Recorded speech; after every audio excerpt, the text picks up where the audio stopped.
तो आइए सुनते हैं मुंशी प्रेमचंद की कहानियों का संग्रह मानसरोवर भाग 3 की कहानी, जिसका नाम है विश्वास।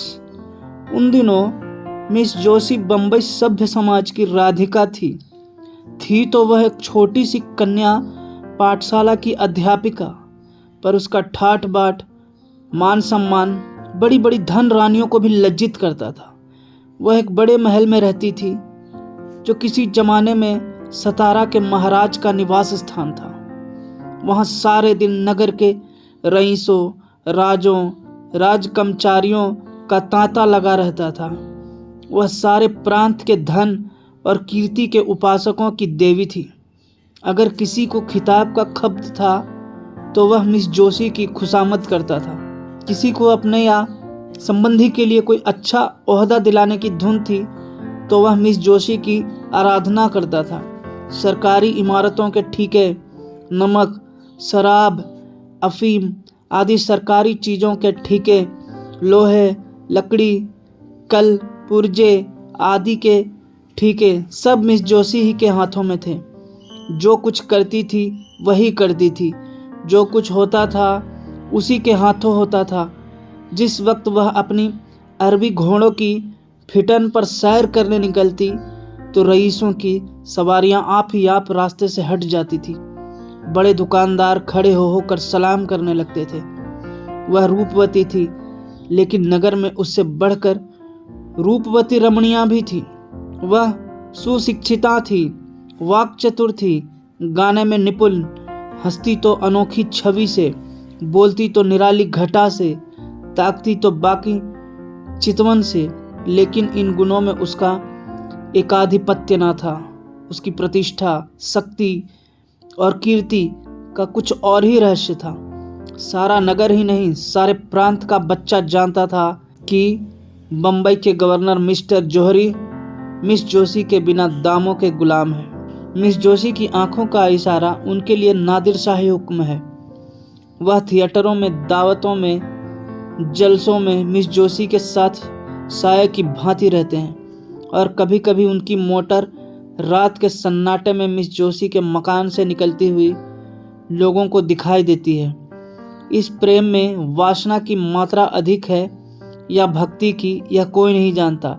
लेकिन मिस्टर जौहरी विवाहित है और मिस जोशी विधवा, इसलिए जो लोग उनके प्रेम को कलुषित कहते हैं वे उन पर कोई अत्याचार नहीं करते। बम्बई की व्यवस्थापिका सभा ने अनाज पर कर लगा दिया था और जनता की ओर से उसका विरोध करने के लिए एक विराट सभा हो रही थी। सभी नगरों से प्रजा के प्रतिनिधि उसमें सम्मिलित होने के लिए हजारों की संख्या में आए थे। मिस जोशी के विशाला भवन के सामने चौड़े मैदान में हरी भरी घास पर बम्बई की जनता अपनी फरियाद सुनाने के लिए जमा थी। अभी तक सभापति न आए थे, इसलिए लोग बैठे गपशप कर रहे थे। कोई कर्मचारी पर आक्षेप करता था, कोई देश की स्थिति पर, कोई अपनी दीनता पर। अगर हम लोगों में अगड़ने का जरा भी सामर्थ्य होता तो मजाल थी कि यह कर लगा दिया जाता। अधिकारियों का घर से बाहर निकलना मुश्किल हो जाता है। हमारा ज़रूरत से ज़्यादा सीधापन हमें अधिकारियों के हाथों का खिलौना बनाए हुए है। वे जानते हैं कि इन्हें जितना दबाते जाओ उतना दबते जाएंगे, सिर नहीं उठा सकते। सरकार ने भी उपद्रव की आशंका से सशस्त्र पुलिस बना ली है। उस मैदान के चारों कोनों पर सिपाहियों के दल डेरा डाले पड़े थे। उनके अफसर घोड़ों पर सवार, हाथ में हंटर लिए, जनता के बीच में निशंक भाव से घोड़े दौड़ाते फिरते थे, मानो साफ मैदान है। मिस जोशी के ऊंचे बरामदे में नगर के सभी बड़े बड़े रईस और राज्याधिकारी तमाशा देखने के लिए बैठे हुए थे। मिस जोशी मेहमानों का आदर सत्कार कर रही थी और मिस्टर जौहरी आराम कुर्सी पर लेटे इन जनसमूह को घृणा और भय की दृष्टि से देख रहे थे। सहसा सभापति महाशय आपटे एक किराए के तांगे पर आते दिखाई दिए। चारों तरफ हलचल मच गई। लोग उठ उठ कर उनका स्वागत करने दौड़े और उन्हें लाकर मंच पर बैठा दिया। आपटे की अवस्था 30-35 वर्ष से अधिक न थी। दुबले पतले आदमी थे।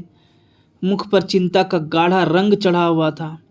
बाल भी पक चले थे, पर मुख पर सरल हास्य की रेखा झलक रही थी। वह एक सफ़ेद मोटा कुर्ता पहने थे, न पाँव में जूते थे, न सिर पर टोपी। इस अर्धनग्न दुर्बल निस्तेज प्राणी में न जाने कौन सा जादू था कि समस्त जनता उसकी पूजा करती थी।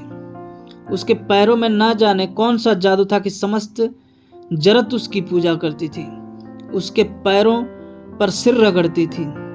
इस एक प्राणी के हाथों में इतनी शक्ति थी कि वह क्षण मात्र में सारी मीलों को बंद कर सकता था, शहर का सारा कारोबार मिटा सकता था। अधिकारियों को उसके भय से नींद न आती थी, रात को सोते सोते चौंक पड़ते थे। उससे ज़्यादा भयंकर जंतु अधिकारियों की दृष्टि में दूसरा न था। ये प्रचंड शासन शक्ति उस एक हड्डी के आदमी से थरथर कांपती थी, क्योंकि उस हड्डी में एक पवित्र, निष्कलंक, बलवान और दिव्य आत्मा का निवास था। आपटे ने मंच पर खड़े होकर पहले जनता को शांत चित्त रहने और अहिंसा व्रत पालन करने का आदेश दिया। फिर देश में राजनीतिक स्थिति का वर्णन करने लगे। सहसा उनकी दृष्टि सामने मिस जोशी के बरामदे की ओर गई तो उनका प्रजा दुख पीड़ित हृदय तिलमिला उठा।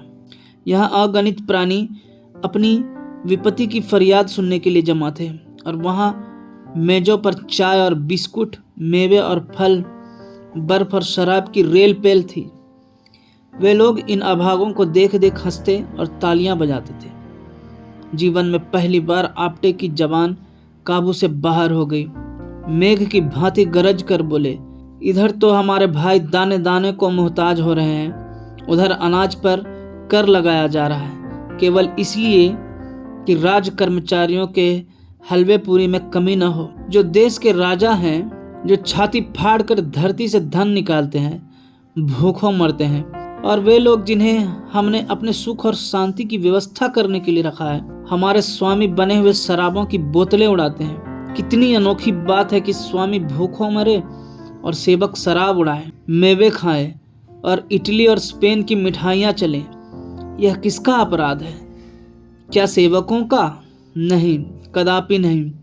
हमारा ही अपराध है कि हमने अपने सेवकों को इतना अधिकार दे रखा है। आज हम उच्च स्वर से कह देना चाहते हैं कि हम यह क्रूर और कुटिल व्यवहार नहीं सह सकते।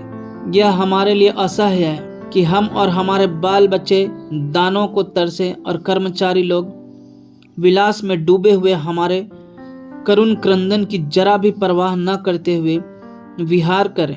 यह असह्य है कि हमारे घरों में चूल्हे न जले और कर्मचारी लोग थिएटरों में ऐश करें, नाच रंग की महफिलें सजाए, दावतें उड़ाए, वेश्याओं पर कंचन की वर्षा करे। संसार में और ऐसा कौन देश होगा जहां प्रजा तो भूखी मरती हो और प्रधान कर्मचारी अपनी प्रेम क्रीड़ा में मग्न हो, जहां स्त्रियां गलियों में ठोकरें खाती फिरती हों और अध्यापिकाओं का वेश धारण करने वाली वेश्याएं आमोद प्रमोद के नशे में चूर हों। एकाएक सशस्त्र सिपाहियों के दल में हलचल पड़ गई। उनका अफसर हुक्म दे रहा था, सभा भंग कर दो, नेताओं को पकड़ लो, कोई ना जाने पाए।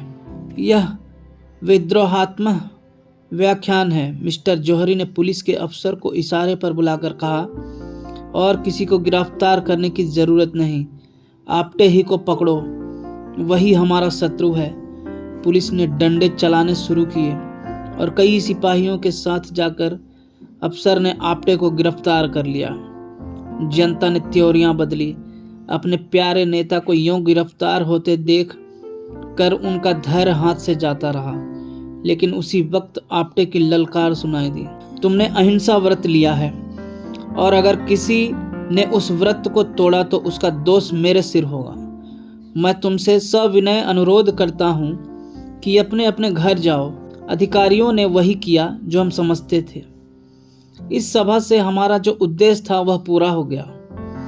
हम यहाँ बलवा करने नहीं, केवल संसार की नैतिक सहानुभूति प्राप्त करने के लिए जमा हुए थे, और हमारा उद्देश्य पूरा हो गया। एक क्षण में सभा भंग हो गई और आपटे पुलिस की हवालात में भेज दिए गए।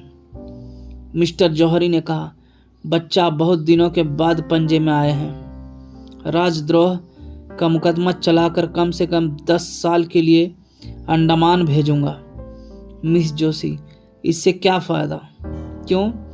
उसको अपने किए की सज़ा मिल जाएगी, लेकिन सोचिए हमें उसका कितना मूल्य देना पड़ेगा।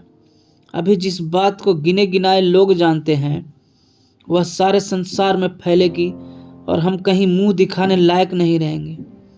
आप अखबारों में संवाददाताओं की जबान तो नहीं बंद कर सकते। कुछ भी हो, मैं इसे जेल में सड़ाना चाहता हूँ। कुछ दिनों के लिए तो चैन की नींद नसीब होगी। बदनामी से डरना ही व्यर्थ है। हम प्रांत के सारे समाचार पत्रों को अपने सदाचार का राग अलापने के लिए मोल ले सकते हैं। हम प्रत्येक लांछन को झूठ साबित कर सकते हैं। आपटे पर मिथ्या दोषारोपण का अपराध लगा सकते हैं। मैं इससे सहज उपाय बतला सकती हूँ। आप आपटे को मेरे हाथ में छोड़ दीजिए। मैं उससे मिलूंगी और उन यंत्रों से जिनका प्रयोग करने में हमारी जाति सिद्धहस्त है, उसके आंतरिक भावों और विचारों की थाह लेकर आपके सामने रख दूंगी। मैं ऐसे प्रमाण खोज निकालना चाहती हूँ जिनके उत्तर में उसे मुंह खोलने का साहस न हो और संसार की सहानुभूति उसके बदले हमारे साथ हो। चारों ओर से यही आवाज आए कि यह कपटी और धूर्त था और सरकार ने उसके साथ वही व्यवहार किया जो होना चाहिए। मुझे विश्वास है कि वह षड्यंत्रकारियों का मुखिया है और मैं इसे सिद्ध कर देना चाहती हूँ। मैं उसे जनता की दृष्टि में देवता नहीं बनाना चाहती हूँ, उसको राक्षस के रूप में दिखाना चाहती हूँ। ऐसा कोई पुरुष नहीं है जिस पर युवती अपनी मोहिनी न डाल सके। अगर तुम्हें विश्वास है कि तुम यह काम पूरा कर दिखाओगी तो मुझे कोई आपत्ति नहीं है। मैं तो केवल उसे दंड देना चाहता हूँ। तो हुक्म दे दीजिए कि वह इसी वक्त छोड़ दिया जाए। जनता कहीं यह तो न समझेगी कि सरकार डर गई। नहीं, मेरे ख्याल में तो जनता पर इस व्यवहार का बहुत अच्छा असर पड़ेगा। लोग समझेंगे कि सरकार ने जनमत का सम्मान किया है। लेकिन तुम्हें उसके घर जाते लोग देखेंगे तो मन में क्या कहेंगे? नकाब डाल कर जाऊंगी, किसी को कानों कान खबर न होगी। मुझे तो अब भी भय है कि वह तुम्हें संदेह की दृष्टि से देखेगा और तुम्हारे पंजे में न आएगा। लेकिन तुम्हारी इच्छा है तो आजमा देखो। यह कहकर मिस्टर जौहरी ने मिस जोशी को प्रेममय नेत्रों से देखा, हाथ मिलाया और चले गए। आकाश पर तारे निकले हुए थे। चैत की शीतल सुखद वायु चल रही थी। सामने के चौड़े मैदान में सन्नाटा छाया हुआ था। लेकिन मिस जोशी को ऐसा मालूम हुआ मानो आपटे मंच पर खड़ा बोल रहा है। उसका शांत, सौम्य, विषादमय स्वरूप उसकी आंखों में समाया हुआ था। प्रातःकाल मिस जोशी अपने भवन से निकली, लेकिन उसके वस्त्र बहुत साधारण थे और आभूषण के नाम शरीर पर एक धागा भी न था। अलंकार विहीन होकर उसकी छवि स्वच्छ जल की भांति और भी निखर गई। उसने सड़क पर आकर एक तांगा लिया और चली। आपटे का मकान गरीबों के एक दूर के मोहल्ले में था। तांगे वाला मकान का पता जानता था। कोई दिक्कत न हुई। मिस जोशी जब मकान के द्वार पर पहुंची तो न जाने क्यों उसका दिल धड़क रहा था। उसने कांपते हुए हाथों से कुंडी खटखटाई। एक अधेड़ औरत निकलकर द्वार खोल दिया। मिस जोशी उस घर की सादगी देख दंग रह गई। एक किनारे चारपाई पड़ी हुई थी। एक टूटी अलमारी में कुछ किताबें चुनी हुई थी। फर्श पर खिलने का डेस्क था और एक रस्सी की अलगनी पर कपड़े लटक रहे थे। कमरे के दूसरे हिस्से में एक लोहे का चूल्हा था और खाने के बर्तन पड़े हुए थे। एक लंबा तगड़ा आदमी जो उसी अधेड़ औरत का पति था, बैठा एक टूटे हुए ताले की मरम्मत कर रहा था और एक 5-6 वर्ष का तेजस्वी बालक आपटे की पीठ पर चढ़ने के लिए उनके गले में हाथ डाल रहा था। आपटे इसी लोहार के साथ उसी घर में रहते थे।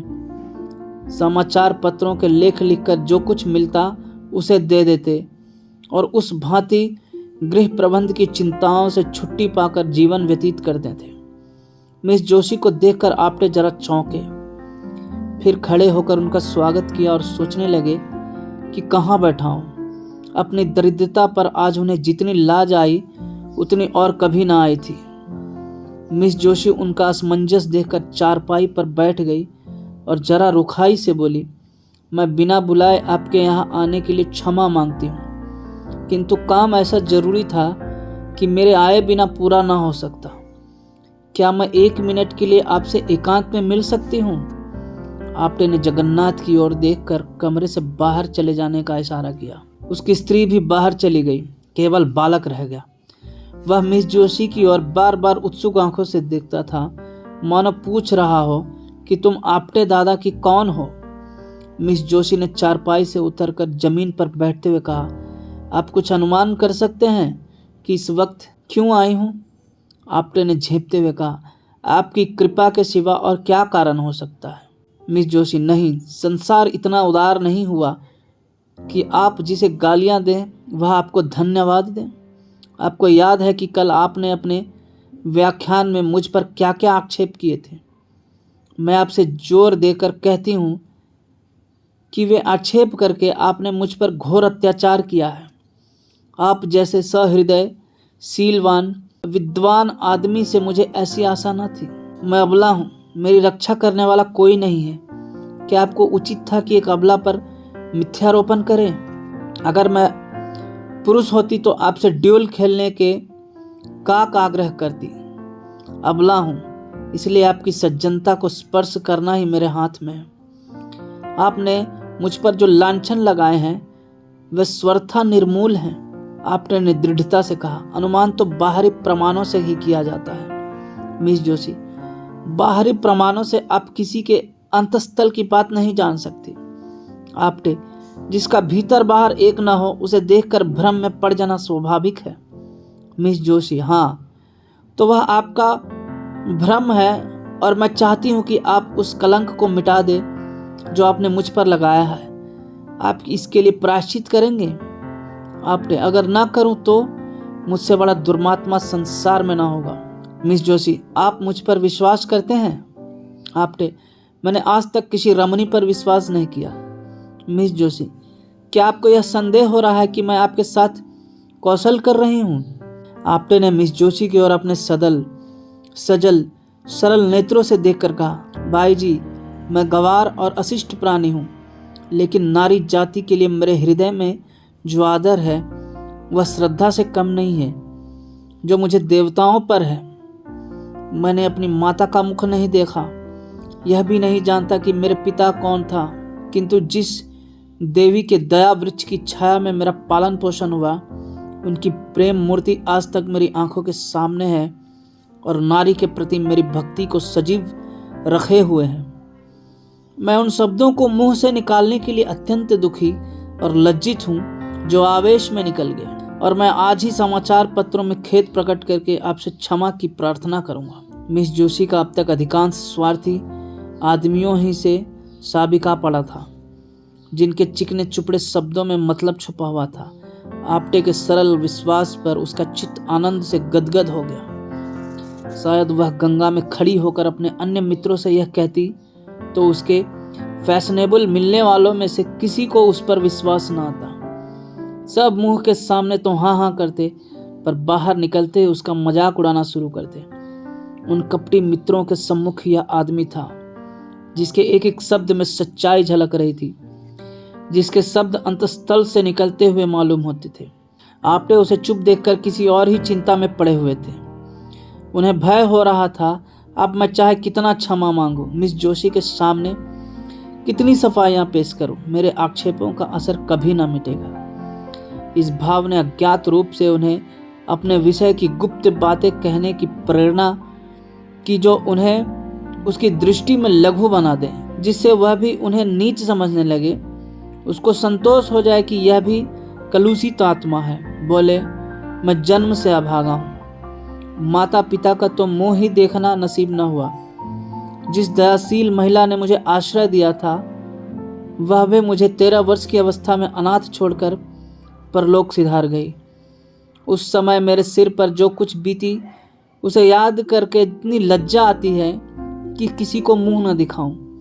मैंने धोबी का काम किया, मोची का काम किया, घोड़े की साइसी की, एक होटल में बर्तन मांजता रहा, यहाँ तक कि कितनी ही बार क्षुधा से व्याकुल होकर भीख मांगी। मजदूरी करने को बुरा नहीं समझता, आज भी मजदूरी ही करता हूँ। भीख मांगनी भी किसी किसी दशा में क्षम्य है, लेकिन मैंने उस अवस्था में ऐसे ऐसे कर्म किए जिन्हें कहते लज्जा आती है। चोरी की, विश्वासघात किया, यहाँ तक कि चोरी के अपराध में कैद की सजा भी पाई। मिस जोशी ने सजल नयन होकर कहा, आज यह सब बातें मुझसे क्यों कर रहे हो? मैंने इनका उल्लेख करके आपको कितना बदनाम कर सकती हूँ, इसका आपको भय नहीं है? आपटे ने हंस कर कहा, नहीं, आपसे मुझे भय नहीं है मिस जोशी। अगर मैं आपसे बदला लेना चाहूँ तो? आपटे, जब मैं अपने अपराध पर लज्जित होकर आपसे क्षमा मांग रहा हूँ तो मेरा अपराध रहा ही कहाँ जिसका आप मुझसे बदला लेंगी? इससे तो मुझे भय होता है कि आपने मुझे क्षमा नहीं किया। लेकिन यदि मैंने आपसे क्षमा ना मांगी तो मुझसे तो बदला ना ले सकती। बदला लेने वाले की आंखें यूं सजल नहीं हो जाया करती। मैं आपको कपट करने के अयोग्य समझता हूँ। आप यदि कपट करना चाहती तो यहाँ कभी ना आती। मिस जोशी, मैं आपका भेद लेने के लिए आई हूँ। आप तो शौक से लीजिए। मैं बतला चुका हूँ कि मैंने चोरी के अपराध में कैद की सजा पाई थी। नासिक के जेल में रखा गया था। मेरा शरीर दुर्बल था, जेल की कड़ी मेहनत ना हो सकती थी और अधिकारी लोग मुझे कामचोर समझकर बेंतों से मारते थे। आखिर एक दिन मैं रात को जेल से भाग खड़ा हुआ। मिस जोशी, आप तो छिपे रुस्तम निकले। आपटे, ऐसा भागा कि किसी को खबर न हुई। आज तक मेरे नाम वारंट जारी है और 500 रुपये का इनाम भी। मिस जोशी, तब तो मैं आपको जरूर पकड़ा दूंगी। आपटे, तो फिर मैं आपको अपना असल नाम भी बता देता हूँ। मेरा नाम दामोदर मोदी है। यह नाम तो पुलिस से बचने के लिए रख छोड़ा है। बालक अब तक तो चुप बैठा हुआ था। मिस जोशी के मुंह से पकड़ाने की बात सुनकर वह सजग हो गया। उन्हें डांट कर बोला, हमारे दादा को कौन पकड़ेगा? मिस जोशी, सिपाही, और कौन? बालक, हम सिपाही को मारेंगे। यह कहकर वह एक कोने से अपने खेलने वाला डंडा उठा लाया और आपटे के पास विरोचिता भाव से खड़ा हो गया, मानो सिपाहियों से उनकी रक्षा कर रहा है। मिस जोशी, आपका रक्षक तो बड़ा बहादुर मालूम होता है। आपटे, इसकी भी एक कथा है। साल भर होता है, यह लड़का खो गया था, मुझे रास्ते में मिला। मैं पूछता पूछता इसे यहाँ लाया। उसी दिन से इन लोगों से मेरा इतना प्रेम हो गया कि मैं इनके साथ रहने लगा। मिस जोशी, आप अनुमान कर सकते हैं कि आपका वृत्तांत सुनकर मैं आपको क्या समझ रही हूँ? आपटे, वही जो मैं वास्तव में हूँ, नीच, कमीना, धूर्त। मिस जोशी, नहीं, आप मुझ पर फिर अन्याय कर रहे हैं। पहला अन्याय तो क्षमा कर सकती हूँ, यह अन्याय क्षमा नहीं कर सकती। इतनी प्रतिकूल दशाओं में पढ़कर भी जिसका हृदय इतना पवित्र, इतना निष्कपट, इतना सदय हो, वह आदमी नहीं देवता है। भगवान, आपने मुझ पर जो आक्षेप किए वह सत्य है। मैं आपके अनुमान से कहीं भ्रष्ट हूँ। मैं इस योग्य भी नहीं हूँ कि आपकी ओर ताक सकूं। आपने अपने हृदय की विशालता दिखाकर मेरा असली स्वरूप मेरे सामने प्रकट कर दिया। मुझे क्षमा कीजिए, मुझ पर दया कीजिए। यह कहते कहते वह उनके पैरों पर गिर पड़ी। आपटे ने उसे उठा लिया और बोले, ईश्वर के लिए मुझे लज्जित न करो। मिस जोशी ने गदगद कंठ से कहा, आप इन दुष्टों के हाथ से मेरा उद्धार कीजिए। मुझे इस योग्य बनाइए कि आपकी विश्वास पात्री बन सकूं। ईश्वर साक्षी है कि मुझे कभी कभी अपनी दशा पर कितना दुख होता है। मैं बार बार चेष्टा करती हूँ कि अपनी दशा सुधारूं, इस विलासिता के जाल को तोड़ दूं जो मेरी आत्मा को चारों तरफ से जकड़े हुए हैं। पर दुर्बल आत्मा अपने निश्चय पर स्थित नहीं रहती। मेरा पालन पोषण जिस ढंग से हुआ उसका यह परिणाम होना स्वाभाविक सा मालूम होता है। मेरी उच्च शिक्षा ने गृहिणी जीवन से मेरे मन में घृणा पैदा कर दी। मुझे किसी पुरुष के अधीन रहने का विचार अस्वाभाविक जान पड़ता था। मैं गृहिणी की जिम्मेदारियों और चिंताओं को अपनी मानसिक स्वाधीनता के लिए विश्व तुल्य समझती थी। मैं तर्क बुद्धि से अपने स्त्रीत्व को मिटा देना चाहती थी। मैं पुरुषों की भांति स्वतंत्र रहना चाहती थी।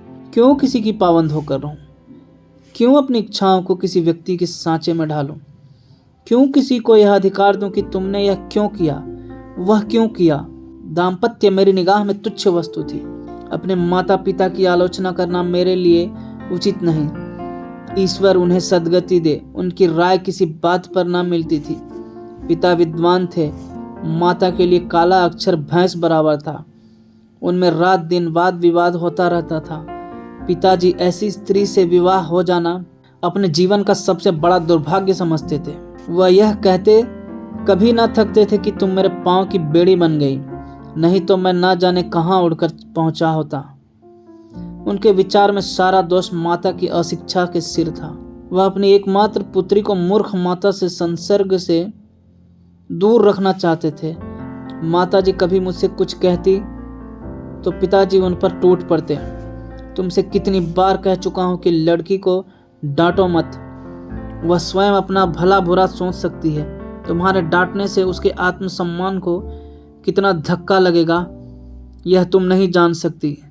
आखिर माताजी ने निराश होकर मुझे मेरे हाल पर छोड़ दिया और कदाचित इसी शोक में चल बसी।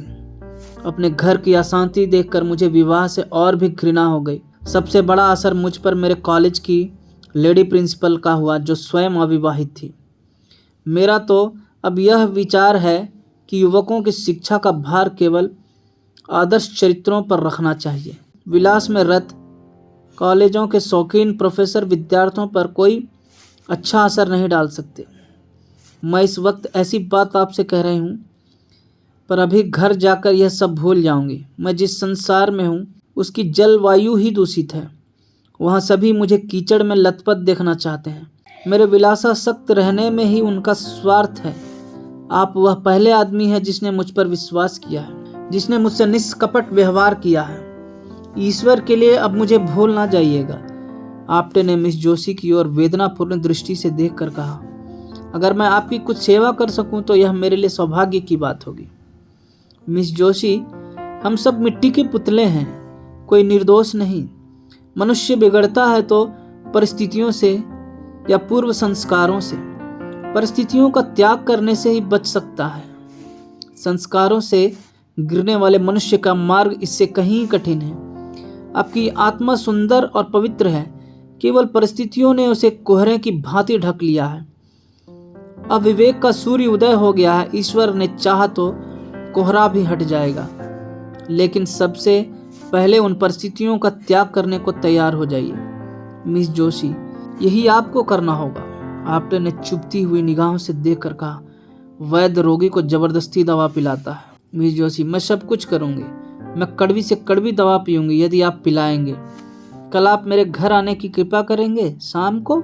आप्टे, अवश्य आऊंगा। मिस जोशी ने विदा देते हुए कहा, भूलिएगा नहीं, मैं आपकी राह देखती रहूंगी। अपने रक्षक को भी लाइएगा। यह कहकर उसने बालक को गोद में उठाया और उसे गले से लगाकर बाहर निकल आई। गर्व के मारे उसके पांव जमीन पर न पड़ते थे। मालूम होता था हवा में उड़ी जा रही है। प्यास से तड़पते हुए मनुष्य को नदी का तट नजर आने लगा था।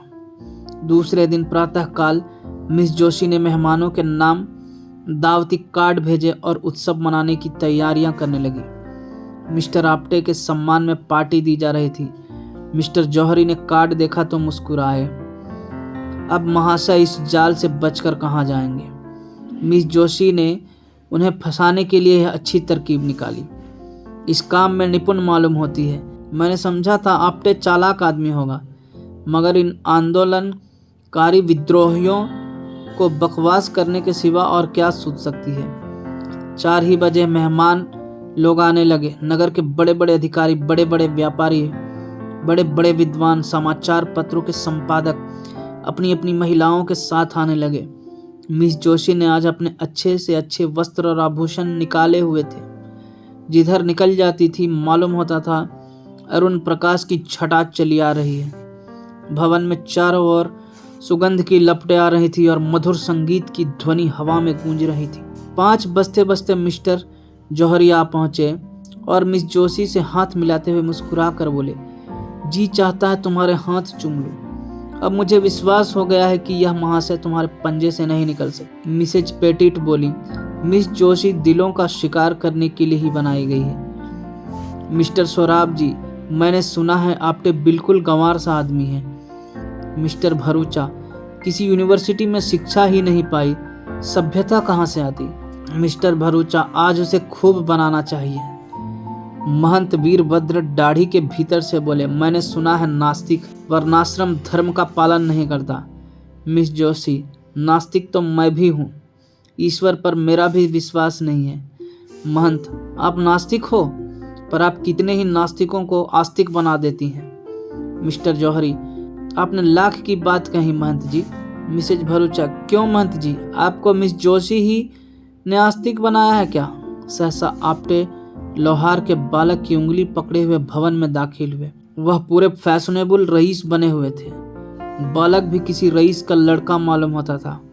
आज आपटे को देखकर लोगों को विदित हुआ कि वह कितना सुंदर सजीला आदमी है। मुख से शौर्य निकल रहा था, पोर पोर से शिष्टता झलकती थी। मालूम होता था वह इसी समाज में पला है। लोग देख रहे थे कि वह कहीं चूके और तालियां बजाए, कहीं कदम फिसले और कहकह लगाए, पर आपटे मचे हुए खिलाड़ी की भांति जो कदम उठाता था वह सधा हुआ, जो हाथ दिखलाता था वह जमा हुआ। लोग उसे पहले तुच्छ समझते थे, वह उससे ईर्ष्या करने लगे, उस पर फप्तियां उड़ाने शुरू की। लेकिन आपटे उस कला में भी एक ही निकला।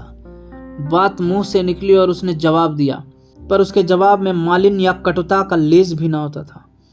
उसका एक एक शब्द सरल, स्वच्छ, चित्त को प्रसन्न करने वाले भावों में डूबा होता था। मिस जोशी उसकी वाक्य चातुरी पर फूल उठती थी। सोराब जी, आपने किसी यूनिवर्सिटी से शिक्षा पाई थी।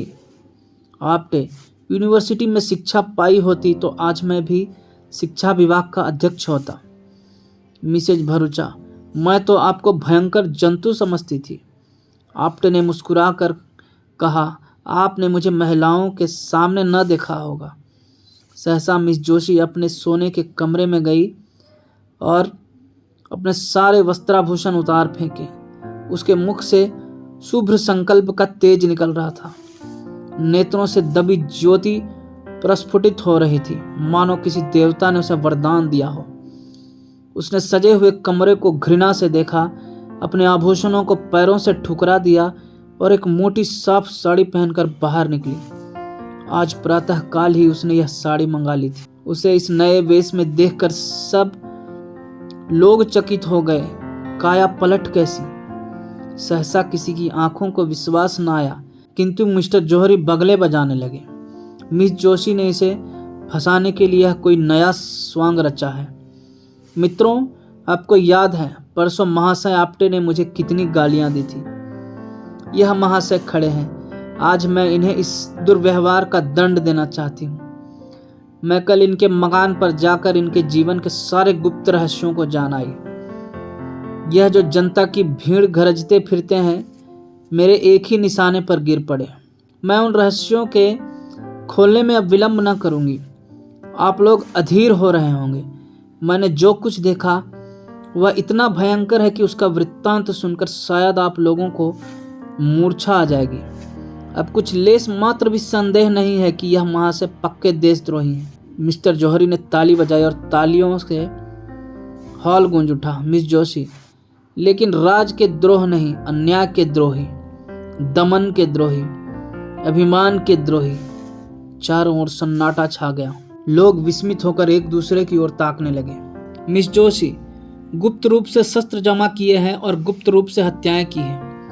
मिस्टर जौहरी ने तालियां बजाई और तालियां का दोगड़ा फिर बरस गया। मिस जोशी, लेकिन किसकी हत्या? दुख की, दरिद्रता की, प्रजा के कष्टों की, हठ धर्मी की और अपने स्वार्थ की। चारों ओर फिर सन्नाटा छा गया और लोग चकित होकर एक दूसरे की ओर ताकने लगे, मानो उन्हें अपने कानों पर विश्वास नहीं है। मिस जोशी, महाराज आपटे ने डकैतियां की और कर रहे हैं। अब की किसी ने ताली ना बजाई, लोग सुनना चाहते थे कि देखे आगे क्या कहती है। उन्होंने मुझ पर भी हाथ साफ किया है, मेरा सब कुछ अपहरण कर लिया है। हाँ, यहाँ तक कि अब मैं निराधार हूँ और उनके चरणों के सिवा मेरे लिए कोई आश्रय नहीं है। प्राणधार, इस अबला को अपने चरणों में स्थान दो, उसे डूबने से बचाओ। मैं जानती हूँ तुम मुझे निराश न करोगे। यह कहते कहते वह जाकर आपटे के चरणों में गिर पड़ी। सारी मंडली स्तंभित रह गई। 1 सप्ताह गुजर चुका था। आपटे पुलिस की हिरासत में थे। उन पर 4 अभियोग चलाने की तैयारियां चल रही थी। सारे प्रांत में हलचल मची हुई थी। नगर में रोज सभाएं होती थी। पुलिस रोज 10-5 आदमियों को पकड़ती थी। समाचार पत्रों में जोरों के साथ वाद विवाद हो रहा था। रात के 9 बज गए थे। मिस्टर जौहरी राजभवन में मेज पर बैठे हुए सोच रहे थे कि मिस जोशी को क्यों कर वापस लाए। उसी दिन से उनकी छाती पर सांप लौट रहा था। उसकी सूरत एक क्षण के लिए आंखों से न उतरती थी। वह सोच रहे थे, इसने मेरे साथ ऐसी दगा की, मैंने इसके लिए क्या कुछ नहीं किया। इसकी कौन सी इच्छा थी जो मैंने पूरी नहीं की। इसी ने मुझसे बेवफाई की। नहीं, कभी नहीं। मैं इसके बगैर जिंदा नहीं रह सकता। दुनिया चाहे मुझे बदनाम करे, हत्यारे कहे, चाहे मुझे पद से हाथ धोना पड़े, लेकिन आपटे को नहीं छोड़ूंगा। इस रोड़े को रास्ते से हटा दूंगा। इस कांटे को पहलू से निकाल बाहर करूंगा।